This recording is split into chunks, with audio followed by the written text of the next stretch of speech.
Assalamualaikum warahmatullahi wabarakatuh. Perkenalkan, saya Denis Dias dengan NIM 2305121413 dari kelas SI 2023D yang akan mempresentasikan hasil dari jawaban atas soal ujian akhir semester dari mata kuliah Testing dan Implementasi Sistem Informasi yang diampu oleh Pak Bonda Siseka Putra MKOM.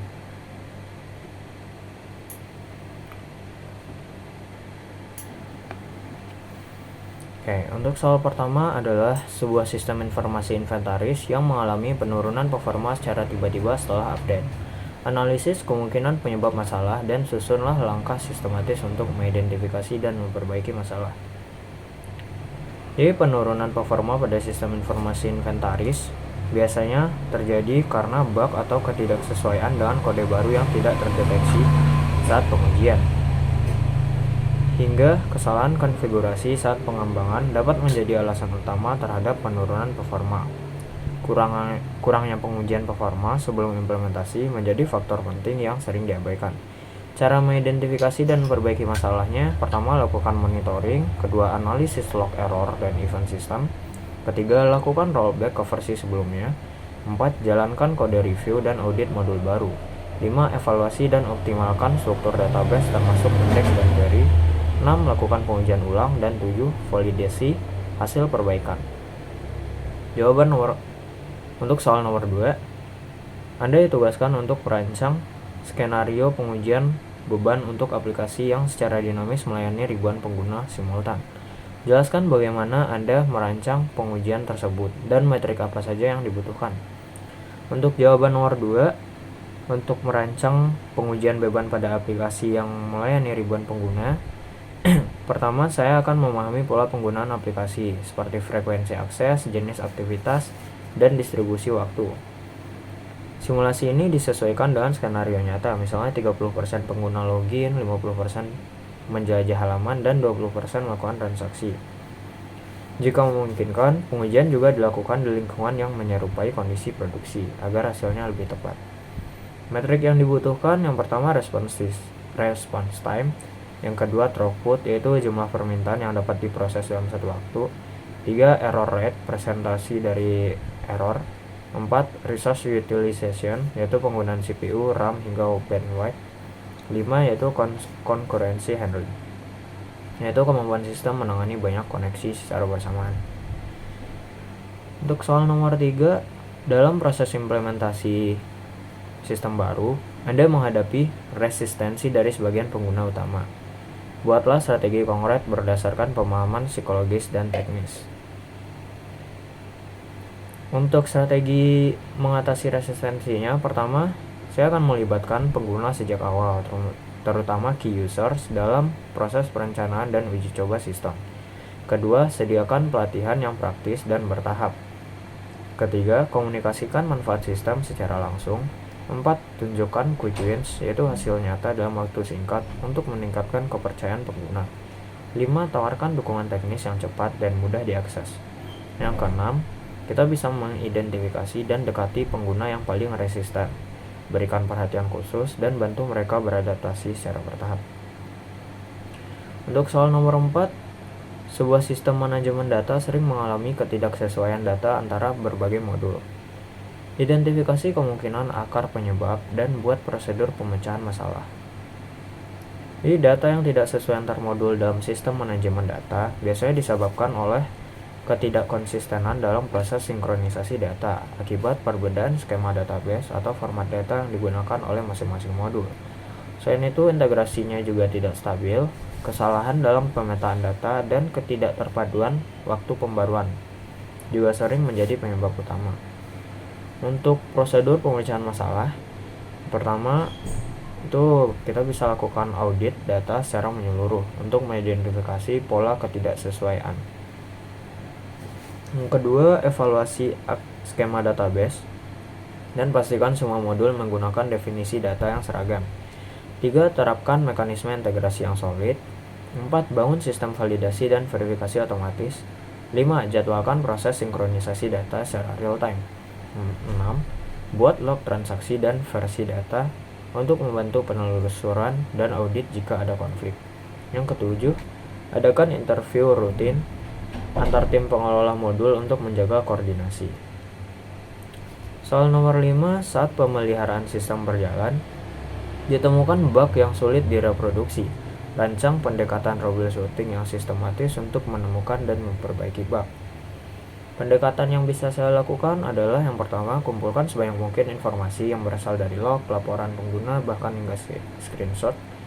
Yang kedua, aktifkan logging dan monitoring dengan level detail yang tinggi. 3. Ulangi skenario berdasarkan informasi yang telah dikumpulkan. 4. Gunakan tools seperti debugger, profilers, atau sistem pelacakan jejak untuk menganalisis perilaku sistem secara real time. 5. Periksa perbedaan konfigurasi antara lingkungan yang mengalami bug dan yang tidak. 6. Lakukan kode review secara menyeluruh. 7. Setelah bug ditemukan dan diperbaiki, buat test case khusus agar bug dapat dicegah di masa depan.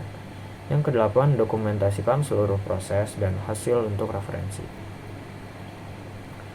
Untuk soal nomor 6, evaluasi sebuah sistem informasi berdasarkan 5 indikator kinerja utama atau key primary indicator yang Anda pilih sendiri dengan alasan signifikan masing-masing indikator dan metode pengumpulan data yang konkret.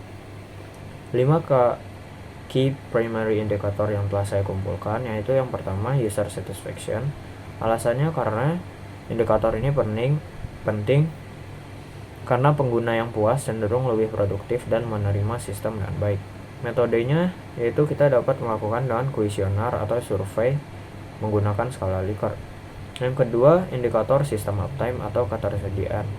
Ketersediaan sistem mencerminkan keandalan operasionalnya. Sistem yang sering down dapat mengganggu proses bisnis. Metodenya monitoring otomatis melalui tools seperti Nagios atau Zabbix. Yang ketiga, response time. Waktu respon sistem terhadap permintaan pengguna penting untuk menjaga efisiensi dan kenyamanan. Metodenya dengan mengukur langsung melalui tool performance seperti Gmeter. 4. Data akurasi. Akurasi data yang dikelola sistem sangat penting untuk pengambilan keputusan yang tepat. Metodenya yaitu dengan cara melakukan audit berkala dan membandingkan data dengan sumber data aslinya. Yang kelima, indikator error rate.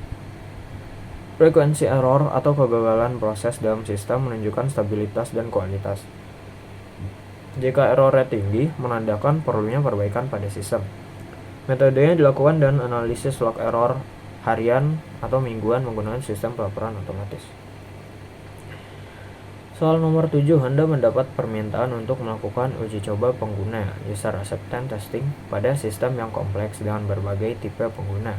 Rancang prosedur pengujian yang valid dan bagaimana cara menangani feedback yang beragam.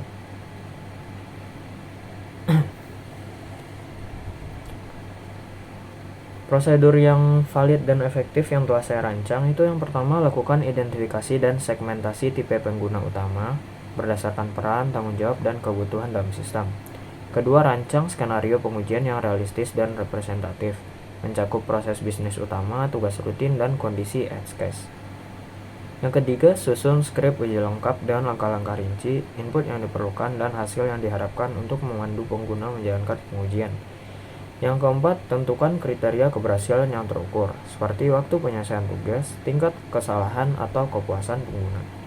Yang kelima, sediakan sesi pelatihan singkat bagi pengguna sebelum pengujian, agar mereka memahami tujuan dan cara menjalankan testing. Yang keenam, atur jadwal pengujian yang fleksibel dan cukup lama, agar pengguna punya waktu memeriksa semua fitur tanpa terburu-buru. 7. Gunakan form feedback standar yang memuat pertanyaan kuantitatif dan kualitatif. Untuk menangani feedbacknya, kita bisa melakukan yang pertama itu klasifikasikan semua masukan. Bisa berdasarkan fungsionalitas, kegunaan, hingga performa. Yang kedua, berikan prioritas pada feedback berdasar tingkat dampak terhadap pengguna dan keberlangsungan. Misalnya kritikal, mayor, minor. Yang ketiga, adakan sesi evaluasi bersama tim pengembang. Yang keempat, buat rencana tindak lanjut dengan tenggat waktu yang jelas untuk perbaikan. Yang kelima, laporkan pengembangan perbaikan dan hasil tindak lanjut kepada pengguna sebagai bentuk transparansi untuk membangun kepercayaan. Soal nomor 8, dalam dokumentasi pengujian, Anda menemukan bahwa banyak laporan hasil uji tidak dapat dipertanggungjawabkan karena kurangnya bukti. Buatlah pedoman dokumentasi pengujian. Oke. Untuk pedoman dokumentasi pengujian, yang pertama itu setiap laporan harus mencantumkan identitas penguji, nama, tanggal, dan waktu pengujian. Yang kedua, dokumentasi harus berisi deskripsi jelas tentang skenario uji yang dijalankan. Yang ketiga, hasil pengujian wajib didukung dengan bukti objektif, seperti screenshot, log sistem, video rekaman, sesi pengujian, atau output file. 4. Setiap temuan bug harus memiliki dokumentasi lengkap yang memuat langkah reproduksi, tingkat keparahan, serta tanggapan dari tim penguji. 5. Gunakan format standar untuk laporan pengujian agar konsistensi dan kemudahan review terjaga. 6. Terapkan prosedur review internal sebelum laporan diserahkan. 7. Simpan seluruh dokumen pengujian secara terorganisir dalam repositori terpusat. Nomor 9, soalnya jelaskan tantangan-tantangan utama dalam implementasi sistem informasi di organisasi dan beri solusi teknis dan manajerial untuk mengatasinya. Berikut tantangan utama dalam organisasi. Yang pertama itu resistensi pengguna terhadap perubahan proses dan teknologi baru. Solusi teknisnya, rancang antarmuka sistem yang user-friendly dan sediakan tutorial interaktif. Solusi manajerialnya, lakukan komunikasi terbuka dan transparan mengenai manfaat dan tujuan dari sistem baru. Yang kedua, kurangnya pemahaman dan kemampuan digital di kalangan pengguna. Teknisnya, selenggarakan pelatihan berbasis simulasi, video tutorial, dan demo sistem yang interaktif. Manajerialnya, kembangkan program pelatihan berkelanjutan, pendampingan, hingga sertifikasi internal. Yang ketiga, kompleksitas integrasi antara sistem lama dan sistem baru yang menyebabkan inkonsistensi data. Teknisnya, gunakan middleware API standar dan teknik ETL. Untuk manajerialnya, susun rencana migrasi data yang komprehensif, lakukan uji coba, dan koordinasikan dengan semua pihak penanggung jawab. 4. Masalah keamanan dan privasi data meningkat karena semakin banyaknya data digital yang harus dilindungi dari ancaman. Teknisnya, terapkan enkripsi data, autentikasi multifaktor, hingga kontrol akses berbasis peran. Manajerialnya, bentuk kebijakan keamanan TI yang ketat, lakukan audit keamanan, dan edukasi pengguna terkait keamanan. Yang kelima, adaptasi budaya organisasi terhadap perubahan cara kerja berbasis digital, yang memerlukan pergeseran mindset, pola komunikasi, dan kolaborasi baru. Teknisnya itu, kita dapat mengimplementasikan sistem monitoring kinerja, pelaporan otomatis, dan platform kolaborasi. Manajerialnya, kita bisa menjalankan program perubahan budaya yang terstruktur dan kepemimpinan yang visioner. Untuk soal yang ke-10, buatlah analisis mendalam tentang bagaimana teknologi baru dapat mempengaruhi proses pengujian, serta tantangan yang mungkin dihadapi. Baik, untuk teknologi baru seperti AI atau cloud computing telah mengubah cara organisasi melakukan pengujian dan implementasi sistem. Inovasi tidak hanya meningkatkan efisiensi, tetapi juga memperluas cakupan dan fleksibilitas. Tantangan yang mungkin dapat terjadi, yang pertama itu kebutuhan keterampilan khusus. Penerapan AI dan cloud computing membutuhkan sumber daya manusia yang punya keahlian khusus untuk mengontrol AI maupun cloud computing tersebut. 2. Integrasi dengan sistem lama. Sistem yang sudah berjalan sebelumnya mungkin tidak kompatibel dengan arsitektur berbasis cloud atau AI. Yang ketiga, keamanan data. Pengujian dan pengembangan berbasis cloud melibatkan transfer dan penyimpanan data di pihak ketiga. Hal ini menimbulkan risiko terhadap kerahasiaan data. 4. Biaya operasional.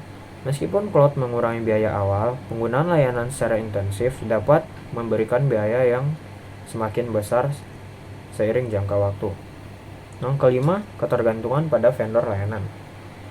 Bergantung pada penyedia layanan cloud atau AI, mengurangi kontrol langsung organisasi terhadap infrastruktur. Jika terjadi gangguan dari sisi vendor, organisasi bisa langsung berdampak. Berikut adalah setiap jawaban atas soal UAS yang telah diberikan. Kurang lebihnya saya mohon maaf. Wabillahi taufiq wal hidayah. Assalamualaikum warahmatullahi wabarakatuh.